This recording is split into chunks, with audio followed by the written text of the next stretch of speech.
अस्सलाम वालेकुम everyone, I hope आप सब ठीक ठाक होंगे। अल्हम्दुलिल्लाह से जी मैं भी बिल्कुल ठीक हूँ। और अभी अभी जहाँ से मैंने व्लॉग को एंड किया था ना, मैंने वहीं से ही व्लॉग को स्टार्ट कर दिया था। फ़र्क इतना है कि मैंने उतनी टाइम पे ना मैंने शावर ले लिया और मैं फ्रेश होकर फिर मैंने कहा चले मैं व्लॉग को यानी नेक्स्ट कंटिन्यू करूँगी। तो अब जी सहरी का टाइम स्टार्ट होने वाला है, क्योंकि मैंने व्लॉग को जब एंड किया था ना तब मैं सो गई थी। फिर उठकर मैंने फिर फटाफट से शावर लिया, तैयार हुई और फिर मैंने इंट्रो करना स्टार्ट कर दिया। अब मैं बनाऊंगी सहरी। तो चलें जी, अब देखते हैं कि सहरी में क्या बनाते हैं हम लोग। तो आप लोगों के साथ ज़रूर शेयर करते हैं, तो इस वीडियो के साथ बने रहिए।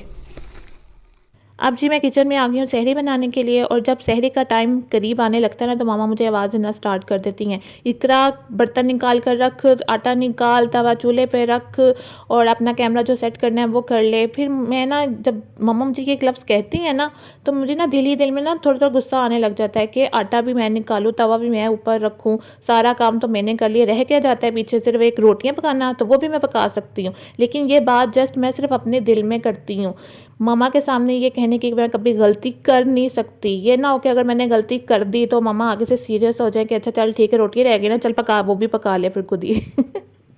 तो इस वजह से मैं मम्मा के सामने ये कहने में गलती कभी नहीं कर सकती, फिर बड़ा मसला ख़राब हो जाएगा ना, मेरे लिए मसला बहुत ज़्यादा ख़राब होगा।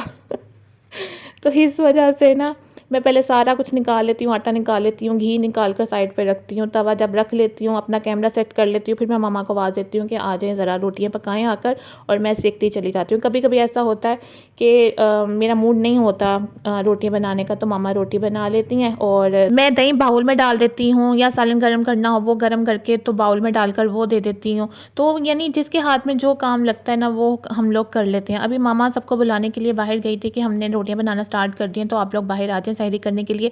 तब मैंने भी सोचा कि चले मैं तवे पे डाल देती हूँ रोटी। वही बात आती है ना कि जिसके हाथ में जो काम लगता है ना हम दोनों मिलकर कर लेते हैं। इस तरह ना हमारा हर काम आसान हो जाता है कि चले आधा काम मम्मा ने कर लिया, आधा काम मैंने कर लिया। अगर मैं अकेली करने पे लगूँ तो काफ़ी टाइम लग सकता है, तो इस वजह से हमें होता है कि चले जल्दी से हम दोनों मिलकर काम करें ताकि काम हमारा ईजी हो जाए। अक्सर लोगों को मैंने देखा है कि वो सहरी के टाइम पराठा वगैरह नहीं खाते हैं, वो दूध में ना फ्योनी होती है ना वो डालकर वो यानी उससे सहरी कर लेते हैं। आज तक हमने वो कभी नहीं किया। लोग अक्सर लोगों को मैंने देखा है कि वो सहरी उससे कर लेते होते हैं, लेकिन आज तक हमने कभी नहीं किया। हमने हमेशा पराठों के साथ ही सहरी की है। और आज हमने सालन में बनाया था चिकन गोभी चिकन क्या कहते हैं उसको, जो भी वो हमने बनाया था, क्योंकि चने खाने को बिल्कुल दिल नहीं कर रहा था। और आजकल ऐसा हो गया कि सहरी के टाइम दिल करता है कि कुछ ना सालन ऐसा हो कि दिल करे रोटी खाने को, तो इस वजह से हमारा दिल कर रहा था गोभी खाने को। तो मामा से कहलवा कर मैंने गोभी मंगवा ली थी, फिर मामा से ही मैंने गोभी पकवाई थी, लेकिन मैंने नहीं बनाई। मैंने जस्ट सिर्फ खाई है। और पता नहीं जब लास्ट ईयर जब रमज़ान आए थे ना, तब जब भी कोई भी चीज़ हमें मिलती थी ना खाने के लिए हम चुप करके खा लेते थे। इस बार ऐसा हुआ है कि कुछ ना डिफरेंट सी कोई चीज़ को दिल करता है कि कोई डिफरेंट चीज़ हो उसके साथ हम सहरी करें। इफ्तार में भी यही मसला पड़ गया मुझे कि मैं चाहती हूँ कि कोई डिफरेंट सी चीज़ हो। वही पकोड़े चीज़ें खा कर ना बहुत ज़्यादा उकता चुकी हुई हूँ। तो बस यहाँ पर मैंने सहरी कर ली थी माशाल्लाह से। सहरी करने के फ़ौरन बाद मैंने किचन में जितना भी मैस था ना आटे का वो सारा साफ़ किया, चूल्हा वगैरह साफ़ किया। और मामा ने यहाँ पर चने वॉश कर कर इनको भिगो कर रख दिया था, सुबह चना चाट बनानी थी तो इस वजह से। और ये जितने बर्तन मैंने इकट्ठे कर दिए ना, ये सिर्फ चुन्नू मुन्नू से बर्तन मामा ने वॉश करने हैं, और जो इफ्तार के ढेरों ढेर बर्तन होते हैं ना वो मेरे हिस्से में आते हैं वॉश करने के लिए। अल्हम्दुलिल्लाह से जी सहरी भी हमने कर लिया और फजर की अजान भी हो चुकी हुई है। अब मैं नमाज़ पढ़ूंगी और पीछे माशाल्लाह से मेरा भाई कुरान पाक पढ़ रहा है। तो चले जी अब मैं नमाज़ पढ़ती हूँ, आप लोग भी नमाज़ पढ़ें और अपनी दुआओं में हमें भी याद रखिए। चले जी अब आपसे मिलती हूँ कल, तब तक के लिए जी स्टे ट्यून। हेलो जी, वेलकम बैक। नेक्स्ट डे का व्लॉग स्टार्ट हो चुका हुआ है और उठते साथ जो भी घर के काम वगैरह होते हैं मैंने वो करती हूँ। अब तो ये रूटीन ही चलती चली जा रही है कि पहले घर के काम करो फिर किचन के काम करो, तो बस वही काम स्टार्ट मैंने अब कर लिए हुए हैं। और जी यहाँ पर मैंने जो पालक के पकौड़ों के लिए जो सामान बनाना था वो बनाया, आलू के पकौड़ों के लिए वो सामान बनाकर मैंने एक साइड पे कर लिया, क्योंकि आज जो मैंने रेसिपी बनानी है ना उसके लिए सबसे पहले मुझे ये वाले काम करने बहुत ज़्यादा ज़रूरी थे कि मैं ये वाले काम साइड पे करके रख दूँ, ताकि मम्मा अपने काम यानी ये बनाती रहेंगी, मैं फिर अपनी रेसिपी बनाती रहूँगी जो मैंने आज बनानी है। और आज जो मैंने रेसिपी बनानी है ना उसका भी काम ज़रा थोड़ा सा ना लंबा सा है, तो इस वजह से मैंने सोचा कि चले साथ साथ मैं ना किचन भी करती रहूँगी साफ़, और पहले ये काम कर कर ना मैं साइड पर रख दूँ। तो मैंने वो करके रख दिए थे साइड पर, और साथ ही मैंने ना चने भी बॉईल करने के लिए रख दिए थे। और आज मैंने बनानी थी कटोरी चना चाट, तो उसके लिए मम्मा से ना मैंने सहरी में ही वॉश करवा कर पानी में भिगो कर रखवा दिए हुए थे। जब मैं किचन में आई थी ना सुबह, तब मैंने पहला काम इनको किया था कि इनको मैंने चूल्हे पे चढ़ा दिया था कुक करने के लिए। अब ये गल चुके हुए थे, इनको मैंने निकाल कर साइड पे रख दिया था ठंडा करने के लिए। अब जो मैंने रेसिपी बनानी है ना, उसके लिए मैंने सबसे पहले एक चिकन लिया, उसको मैंने इसको मैंने चॉपर कर लिया था क्योंकि मुझे इसका कीमा चाहिए था। तो इस वजह से फिर मैंने फटाफट से पहले ये काम कर लिया, क्योंकि अब मेरी रेसिपी का काम स्टार्ट हो चुका हुआ है। और जो मैंने काम करने थे ना, जो मम्मा को मैंने बना कर देने थे, यानी पकौड़ों का मिक्सर, आलू वाला मिक्सर जो भी था, वो मैंने मम्मा को बना कर रख कर दे दिया कि चले मम्मा ना अपने यानी चूल्हे पे नीचे बैठकर वो अपना काम करती रहेंगी और ऊपर मैं अपने चूल्हे पे ना अपना काम करती रहूँगी। ये होता है ना कि जब मैं अपनी कोई रेसिपी बना रही होती हूँ ना, तो बीच में मामा मुझे कहते हैं ये पकड़ा दे, वो कर दे, फिर वो कर दे, फिर मुझसे वो काम होते नहीं है। इसी वजह से ना मैंने सबसे पहले मम्मा के वाले काम कर मैंने साइड पर रख दिए। और चना चाट के लिए मैंने आलू भी बॉईल कर लिए, टमाटर प्याज वो सब कुछ कटिंग कर ना मैंने सब कुछ कर लिया हुआ था। फिर मुझे था कि मैंने अपनी रेसिपी जब स्टार्ट कर ली ना, फिर मुझसे दूसरे काम नहीं होने हैं, तो इस वजह से मैंने पहले काम सारे कर ना साइड पे रख दिए। सब काम से फ्री होकर ना अब मैंने अपनी रेसिपी यानी बनानी स्टार्ट कर दी। और आज मैं बना रही हूँ ट्रिपल लेयर क्लब सैंडविच, जो कि मुझे बहुत ज़्यादा पसंद है।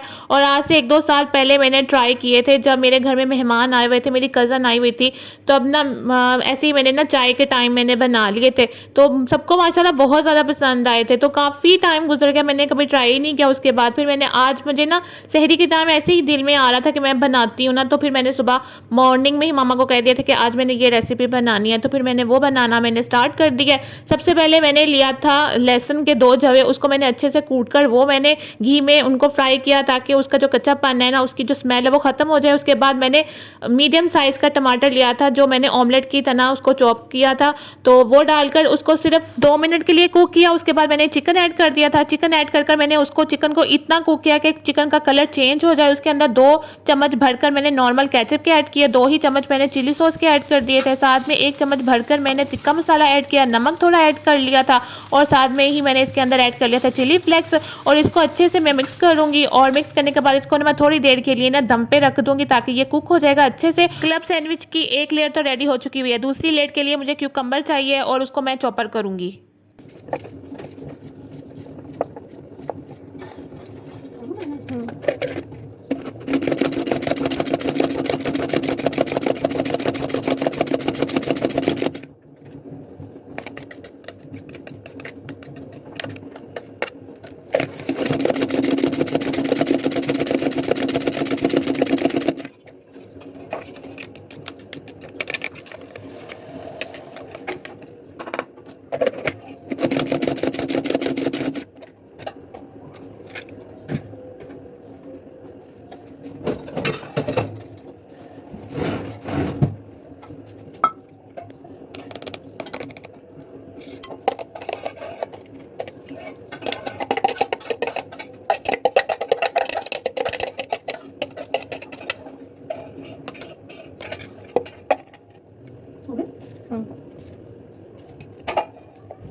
सेकेंड लेयर के लिए मैंने क्यूकम्बर लिया, उसको मैंने अच्छे से चॉप कर लिया था हैंड चॉपर से। तो उसके बाद जी इसका अब पानी मुझे स्क्वीज़ करना है अच्छे से, इसको मैंने इसका जो पानी है ना वो निकाल देना है, ताकि जो सेकंड लेयर है ना वो अच्छे से यानी मेरी तैयार हो जाएगी। इसको ना ऐसे डालकर भी हम लोग स्क्वीज़ कर सकते हैं, या जैसे वो होता है ना भल्ले हाथों में डालकर उसको स्क्वीज़ करते हैं, उसका पानी निकालते हैं, सेम वैसे भी इसका क्यूकम्बर का पानी हम निकाल सकते हैं। तो जी उसके बाद अब बारी आ गई है जी कटोरी चना चाट के लिए कटोरी बनाने का काम। मैंने एक कप कहने लगी थी, 1 प्याली मैंने मैदा लिया, उसके अंदर मैंने ज़ीरा डाल दिया, हाथ में ऐसे थोड़ा सा ना मसल कर, लेकिन मुश्किल होती है, हाथ में चुभता बहुत ज़्यादा है, लेकिन ऐसे ही डालना पड़ता है जी तो इस वजह से उसके अंदर मैं घी ऐड करूँगी, 1 चम्मच पूरा भरकर मैंने घी ऐड किया था, और साथ में मैंने नमक भी ऐड किया था, शायद वो मिक्स हो चुका हुआ है। अब इसको अच्छे से मैं मिक्स कर ना इसको इतना मिक्स करना है कि जो घी है ना उसकी यानी मैदे में अच्छे से मिक्स हो जाए, और जब आप हाथ में करेंगे ना तो ऐसा वो जुड़े, तो तब पता चल जाता है कि जी अच्छी तरह मिक्स हो चुका हुआ है घी। तो उसके बाद मैंने इसको नॉर्मल पानी से ना इसको मैंने गूंद लिया था, और उसके बाद जी सेकंड जो लेयर थी वो तो क्यूकम्बर की थी, जो थर्ड लेयर है ना वो अंडों की थी। अंडों को मैंने अच्छे से बॉयल कर लिया था। बॉयल करने के बाद उनको मैंने ग्रेट कर लिया था और उसके बाद नमक और काली मिर्च जो सेकंड लेयर है उसमें भी जाएगी और थर्ड लेयर है उसमें भी जाएगी, और साथ उसमें मैंने अंडों में डाल दिया था, क्या कहते हैं, मस्टर्ड पेस्ट डाल दिया था, क्योंकि मस्टर्ड पेस्ट का एक अपना एक फ्लेवर होता है। और साथ कलर इसके अंदर जब ऐड करेंगे ना तो येलो कलर बहुत ज़्यादा ब्राइट कलर आएगा, और दोनों ही यानी क्यूकम्बर में और अंडों में दोनों में माइनस ज़रूर जाएगी, और इतनी जाएगी कि अच्छे से ना ये एक बैटर बन जाए। और जो फर्स्ट लेयर मैंने चिकन की रेडी की थी ना उसके अंदर भी माइनस जाएगी। चिकन में माइनस इसलिए मैं डाल रही हूँ कि इससे ना एक अच्छी सी ना बाइंडिंग इसकी बन जाएगी। अगर मैं ब्रेड में डाल दूंगी ना, सिंपल ऐसे ही डाल दूंगी, तो चिकन बाहर गिरेगा। तो इस वजह से इसको यानी कवर करने के लिए कि ये ब्रेड में अच्छे से बाइंड हो जाए, तो इस वजह से मैंने इसके अंदर भी माइनस ऐड कर दिया है। यानी तीनों लेयर में ना अच्छी खासी माइनस ऐड होगी, यानी माइनस का यहाँ पर काम बहुत ज़्यादा अहम है। और उसके बाद जी ये मैंने रेडी कर लिया, इसको अच्छे से मिक्स कर लूँगी और इसको भी मैं साइड पे रखूँगी। अब की आ गई है बारी असेंबलिंग करने की, और इसके लिए हमें चाहिए है 4 पीसेस।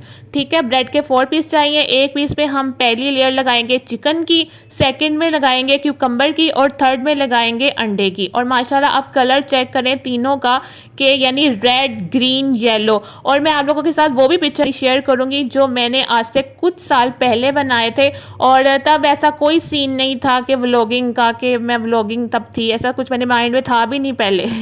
तब मैंने सिंपल सी एक पिक्चर ली थी और वो भी मैं आप लोगों के साथ ज़रूर शेयर करती हूँ। अंडों में जो मस्टर्ड कलर ऐड किया है ना उससे कलर कितना कोई येलो ब्राइट कलर उभर कर आया है। और माशाल्लाह से ये देखें जी, triple layer club sandwich ready हो चुके हुए हैं, और जो 4 पीस होगा ना वो ऊपर होगा टॉप पे। और ये माशाल्लाह माशाल्लाह कितना प्यारा कोई लग रहा है, ऐसा लग रहा है जैसे कोई वो सिग्नल का कलर नहीं होता, ग्रीन, रेड, येलो। वैसे सेम लग रहे हैं कलर। और माशाल्लाह से जी सबको घर में बहुत ज़्यादा पसंद आए थे, और थोड़ा सा मेहनत वाला काम है लेकिन बड़ा ही अच्छा है, लेकिन डिफरेंट है। वही पकौड़ों समोसों से तो काफ़ी अच्छा है। मुझे आजकल ना बहुत ज़्यादा शौक चढ़ चुका है कोई डिफरेंट सी रेसिपी बनाने का और उसको टेस्ट करने का, क्योंकि मैं बहुत ज़्यादा थक चुकी हूँ। मैं पकौड़ों समोसों को देख कर ही थक गई हूँ, खाने की क्या बात है, मैं देख कर थक गई हूँ यूँ। तो इस वजह से ना मैं डिफरेंट चीज़ें ना अब ट्राई कर रही हूँ, ताकि ये रमज़ान ना बड़े ही यादगार से रहें। पिछले रमज़ान जो भी था बनाती गई खाती गई, लेकिन इस बार ऐसा कोई सीन नहीं है। लेयर आप अपनी चॉइस के ऊपर नीचे कर सकते हैं। तो माशाल्लाह से जी ये भी तैयार हो चुका हुआ है। अब मैं इसको कट कर आपको वो भी दिखाऊंगी, और आप 3 लेयर इनकी देखें ज़रा, कितनी माशाल्लाह कितनी प्यारी लग रहे हैं ये। अब मैं इसकी कटिंग कर रही हूँ, और कटिंग कर मैं आपको दिखाती हूँ इनकी लेयर्स। ये देखें माशाल्लाह ब्यूटीफुल, और खाने में उससे कहीं गुना ज़्यादा टेस्टी। और ये हाफ पीस जो है ना ये एक इंसान के लिए इनफ होता है, क्योंकि ये बहुत ज़्यादा ना हैवी है और खाकर आपका पेट भर जाता है और बहुत मज़े का भी है।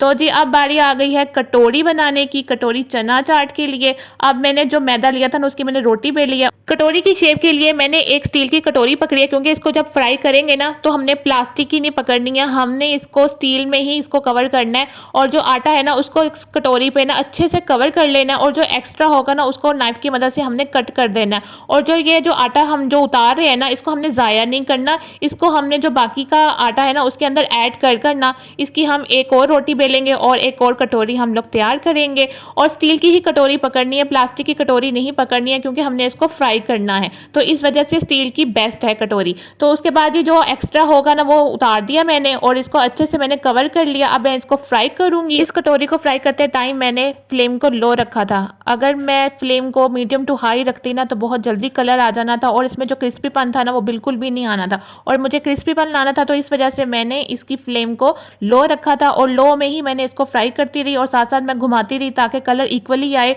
और क्रिस्पीपन रहे इसके अंदर। और थोड़ा थोड़ा टेढ़ा करते करते ना कटोरी को मैंने इसके अंदर घी भी ऐड करती रही कटोरी के अंदर, ताकि जो कटोरी के नीचे जो आटा है ना वो अच्छे से कुक हो जाए और उसमें भी थोड़ा सा ना कलर आ जाए। तो बस जी यहाँ पर मेरी कटोरी रेडी हो चुकी हुई है। जो स्टील की कटोरी है ना वो आराम से इजीली निकल आती है, और बाद में मैदे की ये कटोरी रेडी हो जाती होती है। और जो चना चाट थी ना जो मैंने बनाई थी, और इसके अंदर जस्ट मैंने चाट मसाला और नमक ऐड किया था, वो इसके अंदर मैं फिल करूँगी। साथ में मैं दही की चटनी ऐड कर दूँगी। और यहाँ पर जी मैंने 3 यानी कटोरी चना चाट बनाई थी, तो इस वजह से।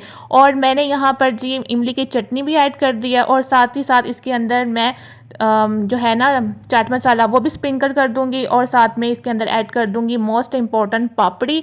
पापड़ी के साथ बहुत अच्छा लगता है, क्योंकि नीचे भी पापड़ी का एक कटोरी बनी हुई है और ऊपर भी पापड़ी। और इसके अंदर आप नीम को भी ऐड कर सकते हैं, उससे मज़ा बहुत ज़्यादा आता है नीम को जब इसके अंदर ऐड की जाती है। और जी ये फाइनल लुक है मेरी कटोरी चना चाट की, और बहुत मज़े की बनी है। और माशाल्लाह माशाल्लाह मैंने टेबल बिल्कुल रेडी कर दिया है इफ्तार के लिए, क्योंकि टाइम बहुत ज़्यादा शॉर्ट था इफ्तार का, तो इस वजह से मैंने फटाफट से सामान ला कर रख दिया। और जो बाकी ये पकौड़ा और जो आलू वाले पकौड़े और जो मिनी समोसे वो मामा ने फ्राई कर दी थी, जो मैंने मामा को बना कर दी थी। और ये रहे ट्रिपल लेयर क्लब सैंडविच, और वो रहे कटोरी चना चाट। और माशाल्लाह से यहाँ पर जी रोज़ा इफ्तार हो चुका हुआ है। अल्लाह ताला के दिए हुए रिज़्क से हमने रोज़ा इफ्तार किया है, और अल्लाह ताला का जितना शुक्र अदा किया जाए उतना कम है कि अल्लाह ताला ने हमें अपने रिज़्क से इतना दिया कि हम रोज़ा इफ्तार कर सकें। और यहाँ पर जी मैंने मिनी समोसियाँ पहले खा ली थी, और अब मैंने एक उठाकर वहाँ पर वापस ही रख दी जहाँ से मैंने पकड़ी थी, क्योंकि मैं बहुत ज़्यादा ना एक्साइटेड थी ये ट्रिपल लेयर क्लब सैंडविच खाने के लिए, क्योंकि मुझे बहुत ज़्यादा पसंद है। इसलिए मैंने सोचा कि चले पहले मैं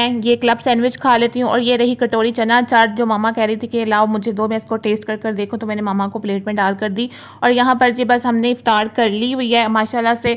और मैंने रमज़ान से जब से मैंने व्लॉग स्टार्ट किया रमज़ान वाले, तो मैं इफ्तार के फ़ौरन बाद ही एंड कर देती होती हूँ। तो मैं ये वाला क्लिप तो ऐड करती ही नहीं हूँ, दिखाती ही नहीं हूँ कि जो बिहाइंड द सीन होते हैं ना, जो बर्तन ढेरों ढेर इकट्ठे होते हैं वो वाले, वो मैंने कभी शो ही नहीं करवाया। तो मैंने कहा आज मैं ये भी रिकॉर्ड करती हूँ और ये भी वीडियो में ऐड करती हूँ। इफ्तार कर लेने के फ़ौरन बाद नमाज़ पढ़ी जाती है। नमाज़ पढ़ने के बाद जी फिर मैंने ये काम करने होते हैं, बर्तन वॉश करने होते हैं और बर्तनों को समेटना होता है, जो पहले बर्तन वॉश किए होते हैं, और जो बाकी जो अगर कुछ बच जाता है उसको समेटना होना, किचन को वॉश करना, ये सब काम मैंने करने होते हैं। मामा का काम होता है जस्ट चाय बनाना, और वो चाय बनाकर वो पी भी चुके थे, और जो सबने चाय पी ली थी मैंने वो भी बर्तन वॉश करके रख लिए थे। मुझे था कि मैं अपनी चाय आराम सुकून से बैठकर पीऊँगी, मैं बाकी के सारे काम कंप्लीट कर लूँ। और इस बार मैं बहुत ज़्यादा थक चुकी थी, मेरे पाँव के नीचे जो तली होती है ना वो इतनी ज़्यादा पेन कर रही थी कि मेरे से खड़ा भी नहीं हुआ जा रहा था। और आज मैंने बहुत मुश्किलों से ना बर्तन वॉश किए हैं, क्योंकि मेरे पाँव में बहुत ज़्यादा पेन हो रही थी, और मेरा दिल था कि कोई आकर मेरे पाँव दबा दे तो बहुत ज़्यादा थकावट हो चुकी हुई थी, और साथ साथ मैं चाय भी पी जा रही थी, और टाइम इतना ज़्यादा हो गया। तो मैं आपको दिखाती हूँ कि मैं 7 बजे की किचन में गई हुई थी और 10 बज गए थे किचन के काम करते करते। चलिए जी आज के व्लॉग का मैं यहीं पर एंड करती हूँ। आई होप आपको आज का व्लॉग पसंद आया होगा। पसंद आए तो प्लीज़ लाइक शेयर कमेंट जरूर कीजिएगा, और मेरे चैनल को सब्सक्राइब भी लाजमी कीजिएगा, और मेरे चैनल का लिंक अपने फ्रेंड एंड फैमिली मेंबर के साथ ज़रूर शेयर कीजिएगा, ताकि उनको भी मेरा चैनल मिल सके और वो भी मेरे चैनल को सब्सक्राइब कर सके। आज मैं बहुत ज़्यादा थक चुकी हूँ, इतना थक गई हूँ कि मेरे से वीडियो का एंड भी खड़े होकर नहीं किया जा रहा। तो इस वजह से मैंने बेड पर बैठे बैठे ही मैंने सोचा कि इस वीडियो का एंड कर लेती हूँ, क्योंकि वीडियो का एंड करना भी बहुत ज़्यादा ज़रूरी है। तो चले जी अब मैं मिलती हूँ आपसे इंशाल्लाह कल एक नए व्लॉग के साथ, एक नई और अमेजिंग सी रेसिपी के साथ सहर और इफ्तार में। तब तक अपना बहुत ज़्यादा ख्याल रखिएगा, दुआ में मुझे याद रखिएगा। ओके जी, अल्लाह हाफिज़, बाय बाय।